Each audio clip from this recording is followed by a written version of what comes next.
हर चुनाव महत्वपूर्ण होता है, ऐतिहासिक होता है और जीतने वाले और हारने वाले सबके लिए कुछ न कुछ वो सिखा कर जाता है। जम्मू कश्मीर में 10 साल बाद एक चुनाव हुआ।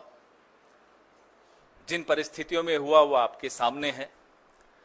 कैसे जम्मू कश्मीर को बेइज्जत किया गया, राज्य का दर्जा छीना गया, वो आपके सामने है। और कैसे केंद्र सरकार ने रूल बाय प्रॉक्सी अपने लेफ्टिनेंट गवर्नर के माध्यम से किस तरह से जम्मू कश्मीर में भ्रष्टाचार, कैसे वहां के स्थानीय नागरिकों की न सुरक्षा का ध्यान रखा, न रोजगार का ध्यान रखा। लगातार जो खबरें, आतंकवाद बढ़ने की खबरें, जम्मू रीजन तक में आतंकवादी हमले होने लगे, न आम नागरिक वहां सुरक्षित महसूस करता है, न पर्यटक महसूस करते हैं अपने आप को सुरक्षित। कश्मीरी पंडितों से जो वादे किए गए वो बिल्कुल भुला दिए गए पिछले 10 साल में।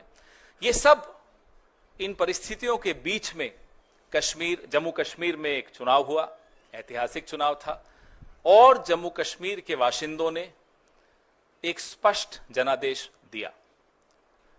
जम्मू कश्मीर, आज भी हम उसको राज्य ही मानते हैं, तो मैं तो यही कहूंगा कि जम्मू कश्मीर राज्य के लोगों को बहुत बहुत मुबारक कि उन्होंने